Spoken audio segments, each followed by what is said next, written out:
next speaker is Mohammad, if you want to come up. So Mohammad's going to be talking about time and cost of linking administrative data sets for outcome assessment in a follow-up study of participants from 2 randomized controlled trials.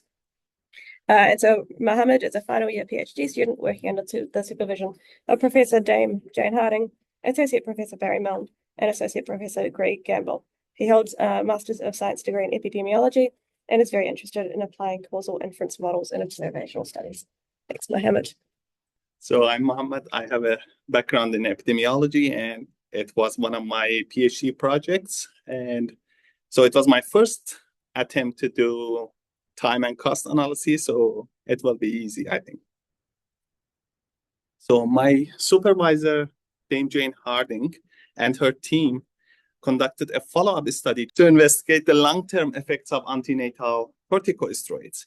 So they all surviving children of participants in the Oakland steroid trial, which conducted 50 years ago, and the ActuRDS trial, which conducted 20 years ago, were eligible to participate. So for outcome assessment, they had 3 options: in-person assessments, data linkage, and self-reported questionnaires. In-person assessments, we consider them as the gold standard, but it wasn't very feasible and practical method because it seems very expensive. And the study conducted during COVID time. And also some of our participants, they are living outside Oakland or living overseas. So a study team decided to assess outcomes using self-reported questionnaires and also data linkage. For my study, these 2 objectives are this study. So we decided to, we aim to determine the feasibility, direct costs, and the time required to access administrative data sets for assessments of outcomes. Also, comparison of estimated costs and time required for data linkage with other 2 alternative methods. So we recorded all actions of study team members, mostly Barry, along with their corresponding dates. So seems very easy, but so this graph shows timeline of the data linkage process, and which in the y-axis you can see agencies for health outcomes and other outcomes, and in the x-axis you can see time, which is months and year, and this time between this vertical white lines are 1 year. So blue band is the time that we are waiting for data from agency, and yellow gap is the time that agency is waiting for us to send this participants identifiers like NHI or student numbers. So email icons in the bottom, blue ones from us, red ones from agencies, they reply. So this finger point is sending NHIs, and of course this like is receiving data.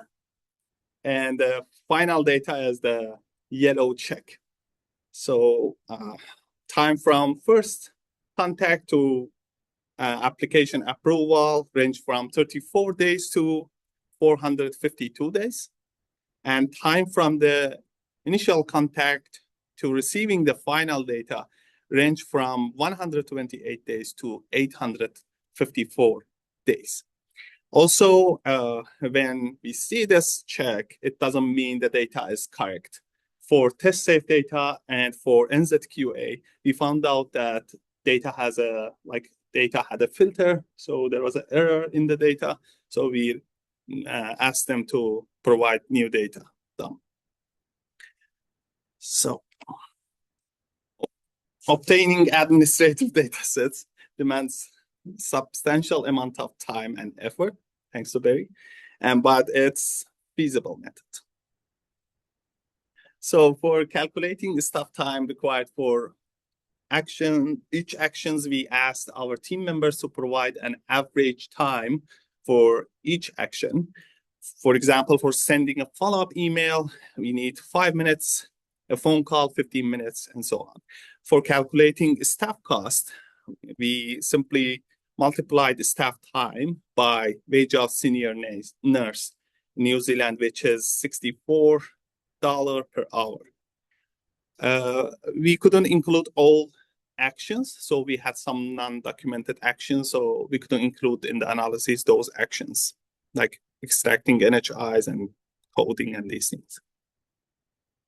So you can see the table for time and cost required to obtain a participants data from each administrative data sources. You see the number of those emails from us and number of file requests that we sent and number of replies from agencies.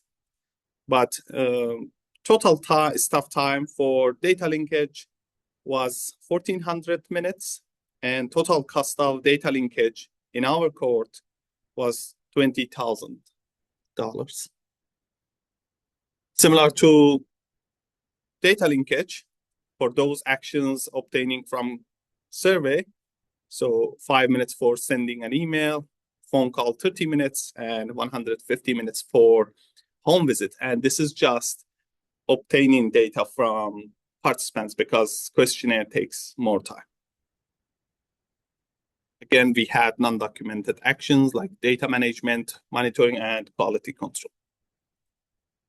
This is the table, and we have total number of contacts and time per person and total cost for survey.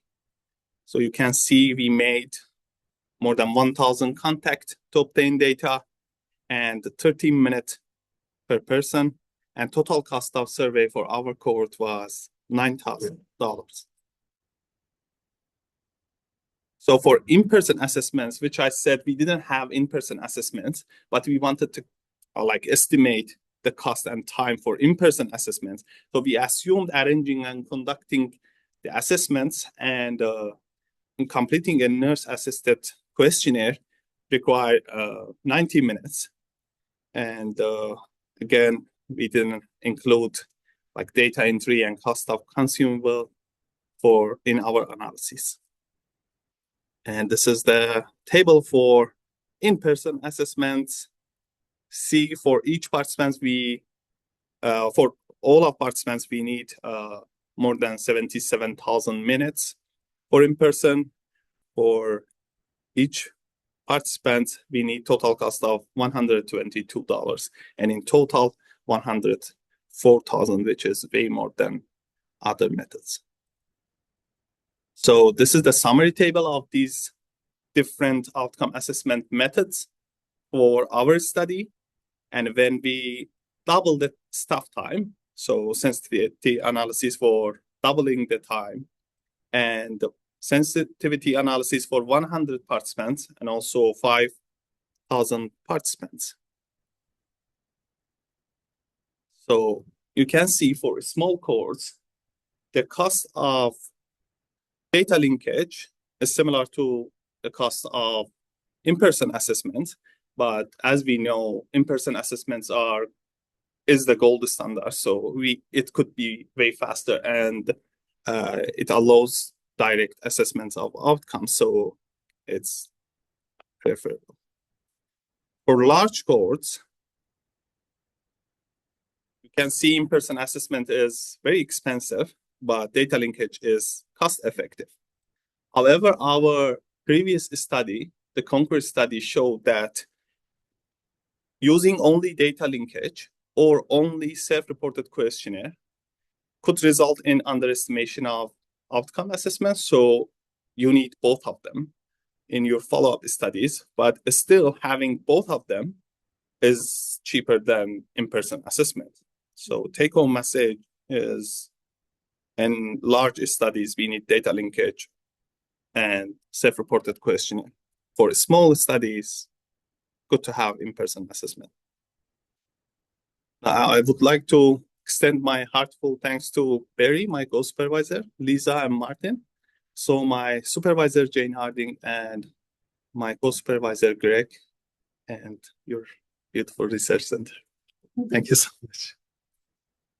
Is most of the cost for the data linkage actually paying the agencies? Yeah.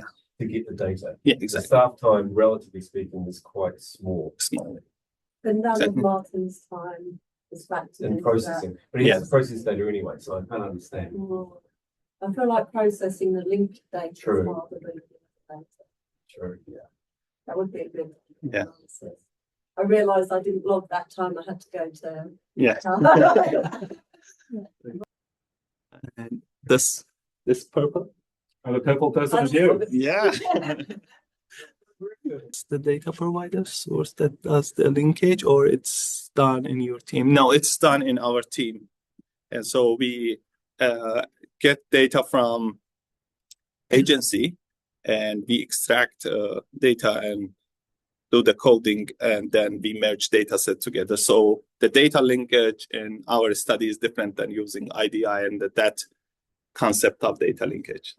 What is different the data received from the final data received? Different. Yeah. So for our study included two cohorts. I mean, two different randomized trials. So it was ongoing process. So when we got like NHIs for one cohort, we were sending to the agency. We were receiving some data. Then after finishing and completing, like we were sending back and receiving extra data for those participants. So we had different. So, but the positive point for this one was we found out that problem in the test safe data because of receiving those different data. Thank you very much. Thank you so much for that.